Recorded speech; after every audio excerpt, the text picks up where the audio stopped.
যারা আমাদেরকে রক কাটা বলে বা যারা ভীতি ছড়ান, আমি বলব তারা হলো আদর্শচ্যুত। ফ্যাসিস্ট হাসিনার দুঃশাসনের কারণেই হয়তো আমাদেরকে মিডিয়া সেইভাবে প্রকাশ করেনি। এই জুলুমতন্ত্রের একটা বড় পার্ট হলো ছাত্রলীগ। ছাত্র শিবির কৌশলগত কারণেই হয়তো তার জনশক্তিদেরকে ওপেন মিডিয়ার সামনে নিয়ে আসে নাই।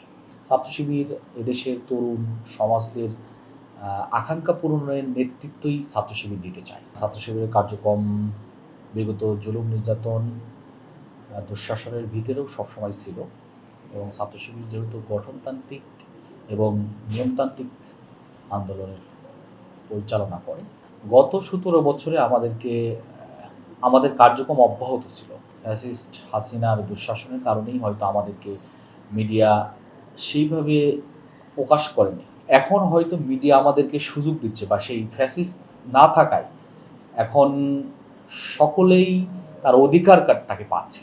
যার কারণেই মনে হচ্ছে যে ছাত্র শিবির এখন ওপেন গেটে বিশ্বজিৎকে হত্যা হতে দেখেছি, রাজশাহী বিশ্ববিদ্যালয়ের ছাত্র শিবিরের সেক্রেটারিকেও হত্যা হতে দেখেছি এই আওয়ামী দুঃশাসনের শাসনামলে, এবং পরবর্তীতে এর কোনো বিচার হয়নি।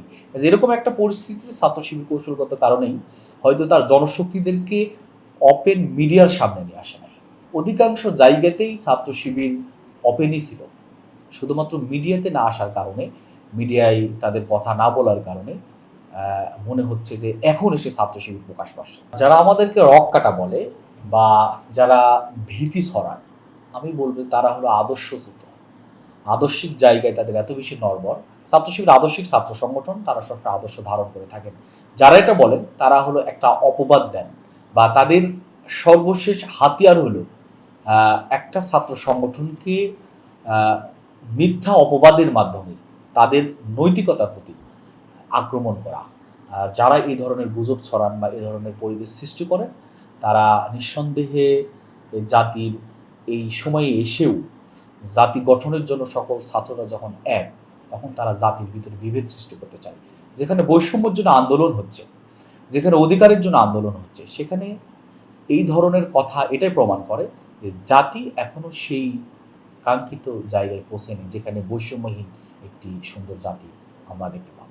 ছাত্র শিবির এদেশের তরুণ সমাজদের আকাঙ্ক্ষা পূরণের নেতৃত্বই ছাত্র শিবির দিতে চায় এবং ছাত্র শিবির সৎ, দক্ষ, দেশপ্রেমিক নাগরিক তৈরি করতে চায়। ইসলামী ছাত্র শিবিরের প্রত্যেকটি জনশক্তিকে সেভাবে গড়ে তোলা হয় এবং তারা তাদের জায়গা থেকে সকলের সামর্থ্যের আলোকে সকলকেই দেশপ্রেমিক, সৎ এবং দক্ষ করার প্রচেষ্টা সবসময় অব্যাহত রাখে। সেক্ষেত্রে বলতে পারি ছাত্র শিবির তার সামর্থ্যের আলোকে এদেশের সকল ছাত্র জনতার আকাঙ্ক্ষা পূরণের চেষ্টা তাকে সবসময় অব্যাহত রাখে। আমাদের সক্ষমতা বিচারটা কিভাবে করব এটা আমি জানি না, তবে এতটুকু বলতে পারি প্রত্যেক জনশক্তি ছাত্র শিবিরের সমৃদ্ধ বাংলাদেশ জনগণের আকাঙ্ক্ষা, ছাত্র সমাজের দাবি এবং যৌক্তিক আকাঙ্ক্ষা পূরণের জন্য চেষ্টা করে যায় সবসময়। ফ্যাসিস্ট হাসিনা যেভাবে ছাত্রলীগকে প্রথমে ছাত্র জনতার পিছনে লেলিয়ে দিয়েছিল এবং এই জুলুমতন্ত্রের একটা বড় পার্ট হলো ছাত্রলীগ। কাজে এদেশের ছাত্র জনতা যদি তাদেরকে মেনে নেয় তাহলে আমার মনে হয় সকলেই মানবে। আমার এটা বিশ্বাস যে এদেশের ছাত্র জনতা কখনোই ছাত্রলীগ এত বড় অপরাধ করার জন্য সমগ্র ছাত্র জনতার বিপক্ষে অবস্থান নেওয়ার পরে তাদেরকে আবার মেনে নেবে, এটা আমার বিশ্বাস হয় না। যারা দণ্ডিত অপরাধ, স্পষ্ট অপরাধ করেছেন, এই অপরাধীদের যদি যৌক্তিক বিচারের কাঠগড়ায় দাঁড়ানো হয়, আমার কাছে মনে হয় যে তারা এই মুহূর্তে এসে এই পরিস্থিতিতে এখনই তারা এরকম নিজেদেরকে রাজনীতির মাঠে নিয়ে আসবে, এটা আমার কাছে মনে হয় না।